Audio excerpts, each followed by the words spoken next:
Hey guys, it's Licious Kid from Climax Combo, and today we have with us the leaked level 3s for the new Love Life boosters.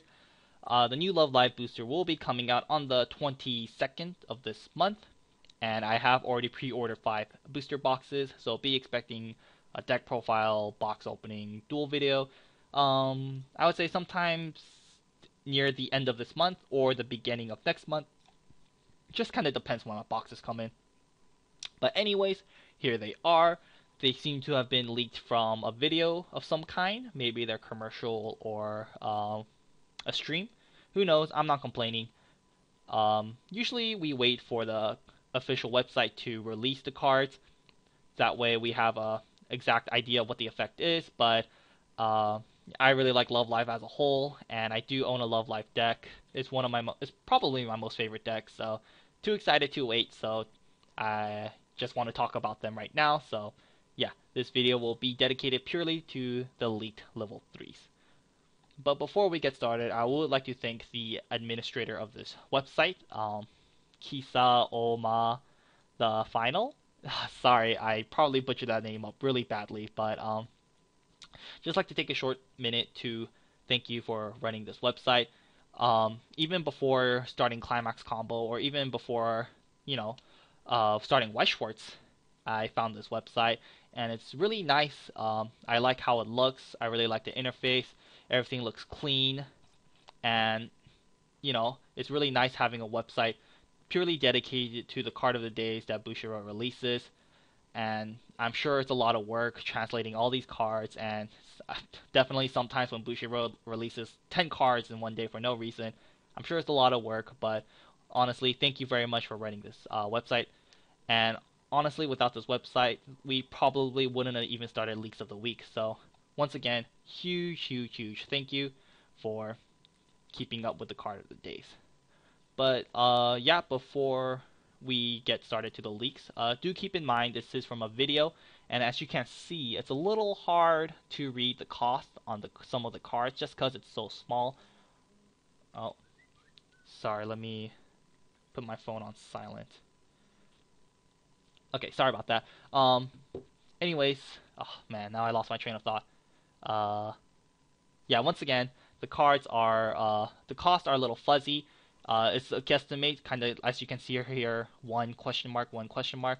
But I think I think I think they're right for the most part. A lot of the costs make sense, but do keep in mind they are guesstimates. So in the future, if you see them as a different cost, don't be surprised. But once again, here they are. They are all double R's, and as you can see, they're red, yellow, or they're red, blue, and green. And you can't see it here, but people are saying this level 3 Nozomi serial number is number 3, meaning that there is no yellow in this set. So this set is a 100 card set, and it's purely red, blue, and green. Very interesting because as I'm sure some of you know if you are a Love Live player, yellow is the main color for Love Live. A lot of their powerful level 3s and a lot of the powerful level 1s are focused around the yellow color. So this will be very interesting. I guess Bushiroad wants to maybe focus more on the other colors like red, blue, green. So yeah, it's an interesting take, and doesn't really hurt at all. So do keep that in mind. There is no yellow in the new set.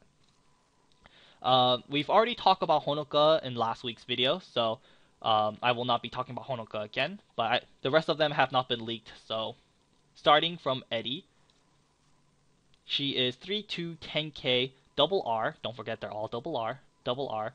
Um, when she's played from hand to stage, and you have 4 or more characters with Eddie in their name, you may place the top card of your deck to your stock.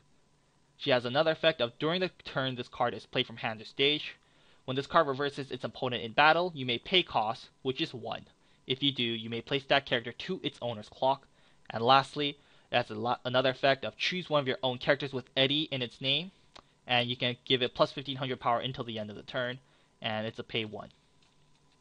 So, Eddie. I think she's a really good card. Her first effect is not so good because it's pretty much tied to the idea of having an Eddie waifu deck, um, an Eddie fan deck, whatever you want to call it, because you need to have a full field of Eddies to gain the blind stock, which kind of sucks, but honestly, doesn't really matter because his other two effects, the second and third effect, is where this Eddie truly shines because it is a clock shooter. And this clock shooter is really good because it's very light. You only have to pay one. It is there's a question mark, but honestly, the pay one, it has to be pay one. If it was any higher or anything else, it'd be kind of stupid. But anyways, it's a pay one on reverse 2 clock shoot, which is really good. And because it's on reverse, it's also another bonus because there are some clock shooters that require you to pay the one on play or require you to pay the one on attack. And those clock shooters aren't really as good because you have to pay the one before successfully reversing your opponent's character. And if you don't reverse your opponent's character, you've already paid the one, making it so you lost stock for nothing. However, since this Eddie is pay one on reverse, even if you don't reverse an opponent's character, you didn't pay anything and you really don't lose much of anything. So the fact that it's pay one on reverse makes it a lot lighter on cost to clock shoot, which is great. And lastly, this last effect, you pay one to give an Eddie plus 1500. Keep in mind this is a startup, so you can constantly spam this effect. Like if your opponent has a very powerful board that you just can't get rid of, or if they just have a really high powered character on the field, so long as you have enough stock for this Eddie, you can essentially make her hit infinite power. Like you could pay 2 to give her 3k, you can make her pay 3 to give her 4-5, and then you can even pay 4 to give her like 6k power, and at that point she'll probably kill anything. So do keep that in mind that it's a startup and you can't spam it. So in general, I think this Eddie is just an amazing card because it's a clock shooter. It's a pay one clock shoot, and you can make her hit very, very, very high power, thus almost guaranteeing the kill every time. Yeah, the first effect is tied to Eddie waifu decks, but honestly, that's no big deal. I guess the main debate would be, would people run this Eddie? Because there's a card very similar to that in this Nico. I'm sure many of you guys do know what this card is, but in case you don't know, I'll go over it really quickly. It's a 3/2 10k. It's a double R from the first booster. Characters opposite of this get -1 soul, but she's also a clock shooter. When she kills an opponent's character, you can pay 2, discard 1 to clock shoot. This Nico is much heavier in cost. However, she is not on play. You can always clock shoot so long as you have enough resources to do so. So you attack, you clock shoot, and then when your opponent's turn, if they attack this Nico and don't reverse her, then you can actually clock shoot them on your opponent's turn. And there's just some situations where this Nico puts your opponent in like a checkmate situation where they just can't kill this Nico and they're at a very awkward position. Do they like side against the Nico? They're not going to deal any damage, especially with their -1 soul, or do they just attack into the Nico to try to get some damage on you? But if they do just ram into it without killing it, then they get clock shooted, and next turn they're probably going to get clock shooted again. So this Nico is very good as well, but she does have the -1 soul, which honestly is a downside most of the time against smart players. So the -1 soul sucks, honestly. But yeah, just wanted to throw that out there. The probably the hardest choice is, do people want to run the new Eddie, or will they stick to the good old Nico? I personally like the Eddie better. I like the lighter cost a lot more. And yeah, I think I will be running the new Eddie. I will definitely give her a try. I will probably run two to three of the new Eddie, just depending on what else is released. So I think the Eddie's really good, but don't forget about Nico. Probably player's preference on the two. Who knows? We'll just have to see which one is better, Eddie or Nico. But I think Eddie's really good. Oh, and before we go on, the first effect is tied to the waifu build, but I think it's actually quite plausible to have a decent Eddie waifu deck. They already have the very infamous 1045 Eddie right here. I'm sure many of you guys know this card. They already have probably the best 1-0 in Love Live. They have a decent level 2 in the new extra booster. Right here. I guess this one is okay. And lastly, they have a really good level 3. They already have a very good level 3 healer. Oops. Oh, and I guess they even have a level 1 assist. They already have a decent level 1 assist, and they have a really good healer in the second booster. So, an Eddie waifu deck is plausible, so, and it will actually be pretty decent. So, I guess for Eddie fans, it's great, but an Eddie waifu deck doesn't seem too far-fetched. So, definitely plausible as well. Let's go on. Next up is this Kotori 3210K, once again double R. What she does is when she's played from hand to stage, you can pay 1. If you do, deal 1 damage to your opponent. Of course, this damage can't be cancelled. And she has another effect of when your other music character declares an attack, this card gains plus 1k until the end of the turn. This card, or Eddie, or I'm sorry, Kotori is nothing too special. We've seen level 3s like her before, like the level 3 Haruka from Idolmaster, the level 3 Silica from the new, or not the new, the level 3 Silica from the second SAO booster. Pretty much on play, pay 1 to burn 1 damage. Those cards are definitely not bad because since you pay 1 on play, you can, change your attack according to if it hits or not. Since it's before attack phase, you play it. If the 1 damage goes through, you can, change your attack order accordingly. And if you hit a climax, which is probably the best case scenario, then that's 1 less cancel for your opponent.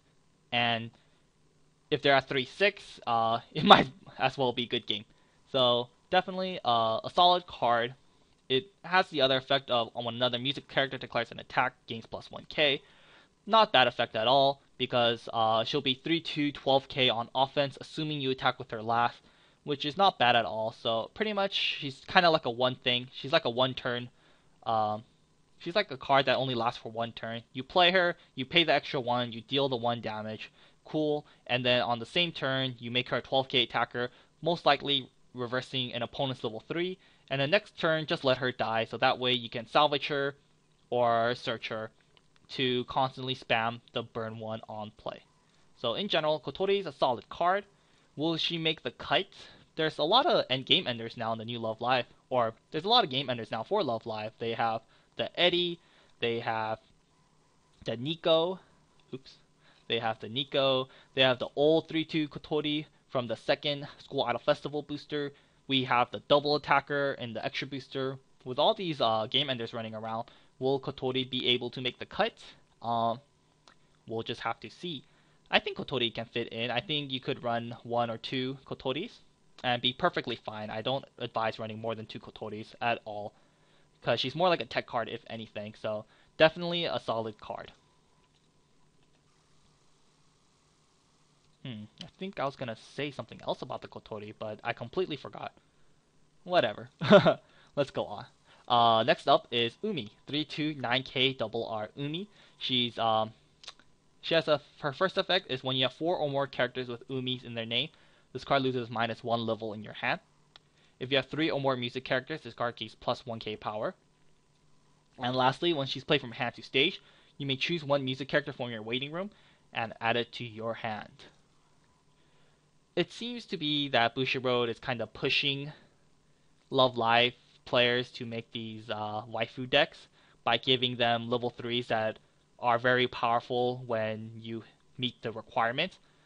As you saw from the Eddie, if you have a full field of Eddies, you get an extra benefit. However, Eddies, the blind stock you get from Eddie is honestly kind of meh and not really necessary. However, this Umi is a little different. Having an advanced summon level 3 is always really good, and this Umi's requirements is actually not too bad. And if you do successfully get her off at level 2, you get a lot of benefits. You get a 3-2 10k essentially, because if you have 3 or more music characters, she gains plus 1k. At level 2, that should be no problem. So she's essentially a 10k body. She hits for 2 soul, and on play, you get to salvage a music character from your waiting room and add it to your hand, which is very good. You plus 1, you get a big body on the field, and you're attacking for 2 soul at level 2. So in general, very solid card. However, of course, as you saw, it's only really good if you have the Umi-centric deck, which I think is actually quite possible. For level 0, every Love Live character has the Mogyuto form. Actually, wait, is the Mogyuto considered their name? Let me see. Oh crap, it doesn't have their name. Okay, never mind. But in Umi's case, she has the No Brand Girl 3-5 from the first booster, or I'm sorry, from the second booster. Right here, No Brand Girl Umi. She's at 0035. So level 0. You have a level 0 beater. You have a very good assist, the 1-0 Umi assist from the first booster. For level 2, you have the very good 2-1 Umi. And for level 3, you have the healer Umi already. And they even have a 1-1 clock encore in the second extra, or in the extra booster. So there's already a lot of really good Eddie, or excuse me, there's already a lot of good Umi cards. She has, a good level 1 assist. She has a great level 2. She has decent level 0s. And it just kind of depends if Umi gets a really good 1-0 costless beater. I think this Umi waifu deck would be very possible. And they even have a level 3 healer with a decent climax combo. And when you're making this Umi-centric deck, your level 3 lineup doesn't have to be focused on Umi, because you don't need to have a full deck, because when you hit level 3, you don't need to hit this requirement anymore, because it doesn't matter, because you can play her normally. So I think an Umi-centric deck with a versatile level 3 is actually quite possible. And it just all really depends on if Umi gets a good 1-0 attacker. You might be able to make something work. So do keep that in mind. Next up, Rin 3210K once again, double R. This Rin is actually quite interesting. Question mark. I believe it's pay 1. I believe that's what people are saying online in the Facebook groups. So I believe it's pay 1. So for right now, we will go with pay 1 because it probably is pay 1.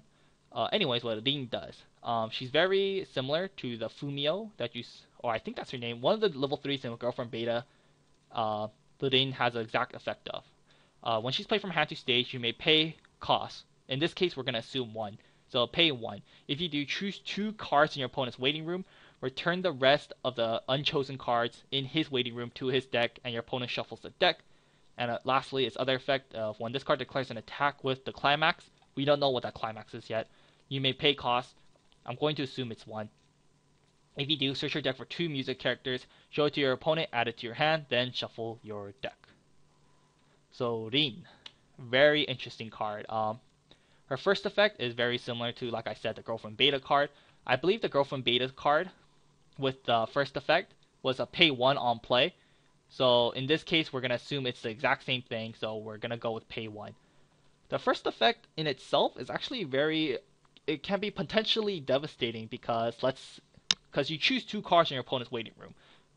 Of course, you're going to pick 2 climaxes in your opponent's waiting room. So let's say they have they refresh, they cancel, whatever.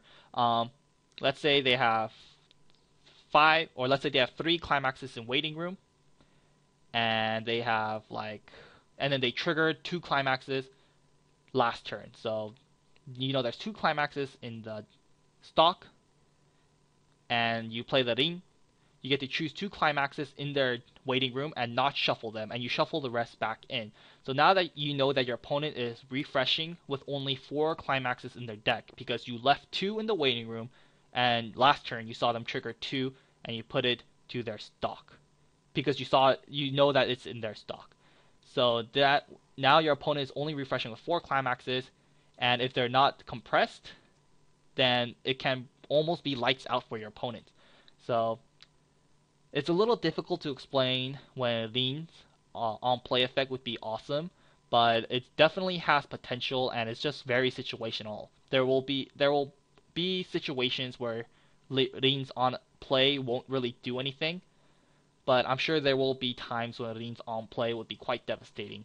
Of course, Rin's effect doesn't guarantee any damage. Like, let's say you make your opponent refresh with only 3 climaxes, and in a 40 card deck, and then you attack, they cancel, because they're the luckiest bastards in the world. But even then, that's the problem with Rin. She doesn't guarantee any damage. She just kind of makes it more likely that they will take damage if you play her properly, but she doesn't guarantee anything. So do keep that in mind. And for that fact that she doesn't guarantee damage, I think she is more of a tech card.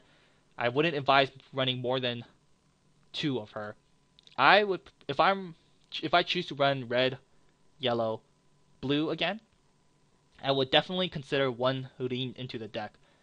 I think you can go two Rins without hurting your deck, but I personally would only run one because she's more of a tech card. Because like I said, she doesn't guarantee any damage. She just makes it more likely that they will take damage. But you know, White Schwartz is the luck factor is ever so prominent, so do keep in mind that even though it looks like they're going to die because you make them refresh with only like 2 or 3 climaxes, there's always that chance that they will live.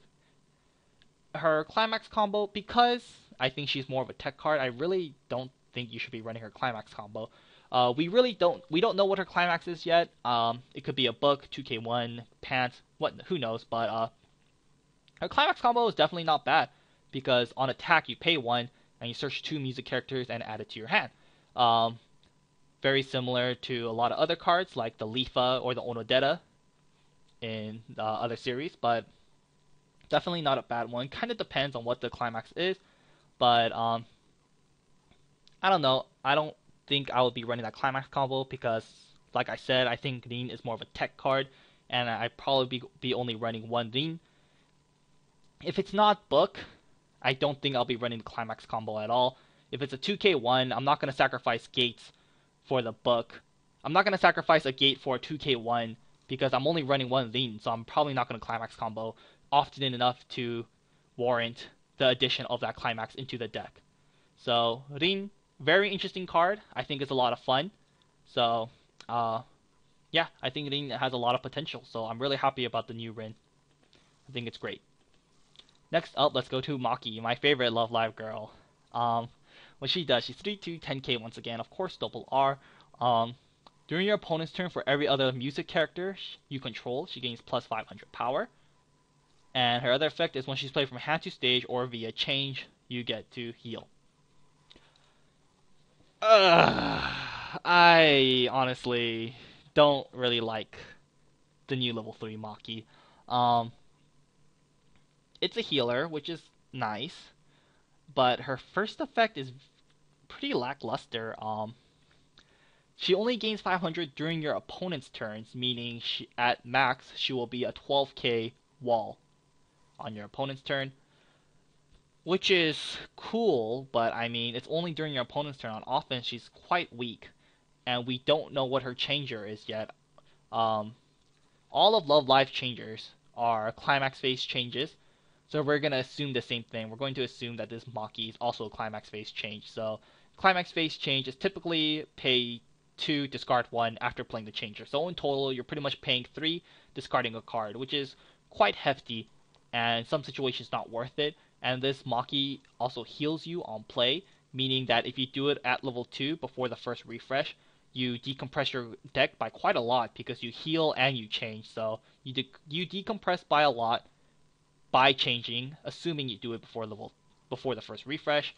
And she's only 10k, and she's only hits 12k during your opponent's turn. Like, just not that good. The old level 3 Maki. Let's see. The old level 3 Maki can come out as early as level 2 as well for less cost and pluses you on play and is 11k most of the time on offense and defense. So I think the new Maki doesn't really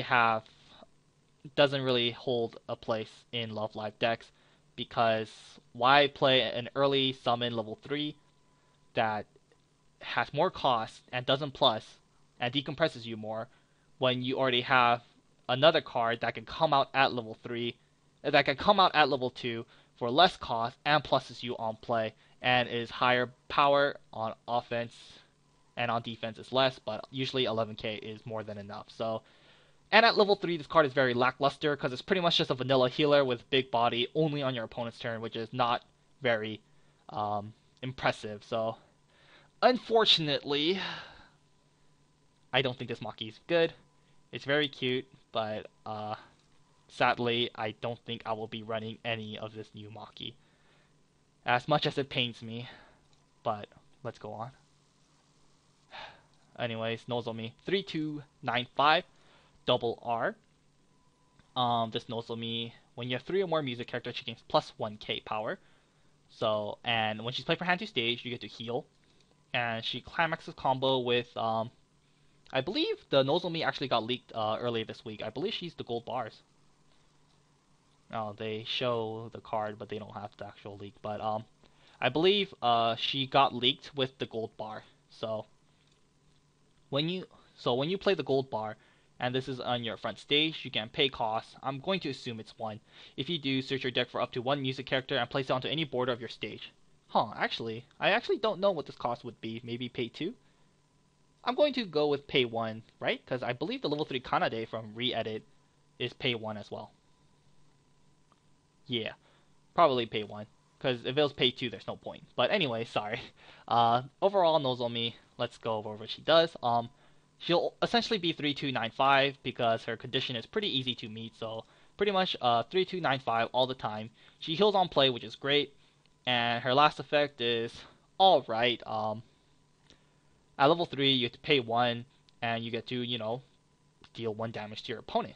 Or, no, I'm sorry, you get to bring out a music character from your deck and put it onto any part of the stage. Because it comes from the deck, you do decompress yourself by 1 damage. However, because it comes from the deck, the character that you bring out does not get their on-play effects. So, if you bring out the Maki, you don't get to draw 2, ditch 1. If you bring out the if you bring out a healer, there's no heal. If you bring out the Kotori, you don't even get to burn 1. So do keep that in mind. You don't get to get their on-play effects. If you play the new Eddie, you don't get to clock shoot because the clock shoot is only on play for her.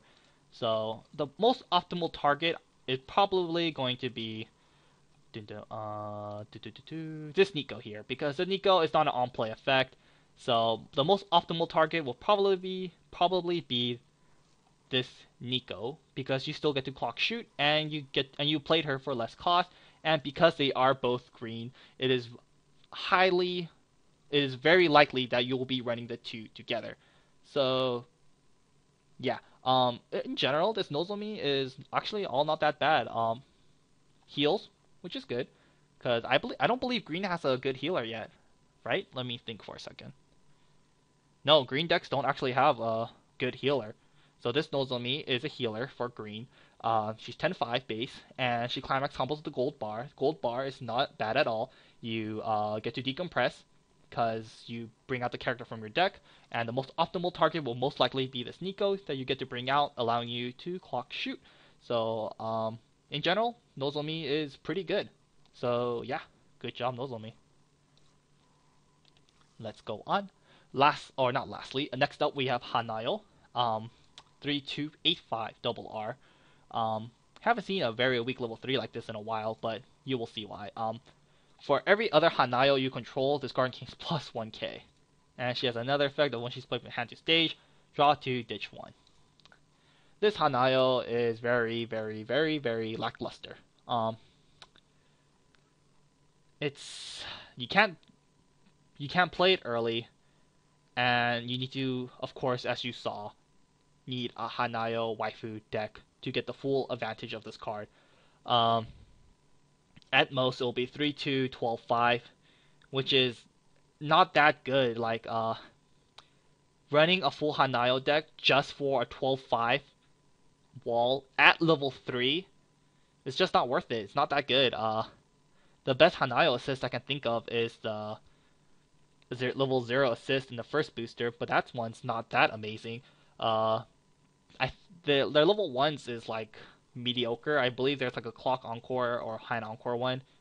There's like some Bond engine that includes the Rin at level 3 or at level 1. I don't exactly remember, but still not very impressive. They have a decent 1-0, I guess, in the School Idol Festival booster, but even then, just not worth it. Draw 2, ditch 1, who cares? And a 12-5 wall at level 3, and you were forced to run a full Hanayo deck for it. Not worth it. If you want to go full waifu, I would recommend the Umi or the Eddie.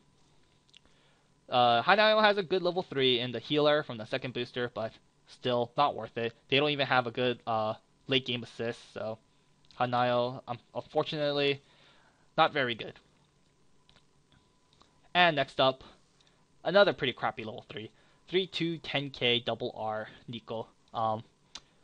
For every other Nico character in its name, this card gains plus 500 power. And when this card is front attack, you may look at the top card of your deck and either leave it there or place it to the waiting room. Of course, as you saw, once again, Nico waifu deck. And not very good because she's only going to be 3/2 12k. Honestly, big power at level 3 is not that amazing. Why do you need? You don't really need big power when you could be playing game-ending effects instead, because the faster you end the game, the better. So, big power, honestly, I don't think it's very good. I don't think it's very impressive at level 3. So it's only a 12k wall, and she has the whole top check thing when she's getting front attack. The second effect I think is really good.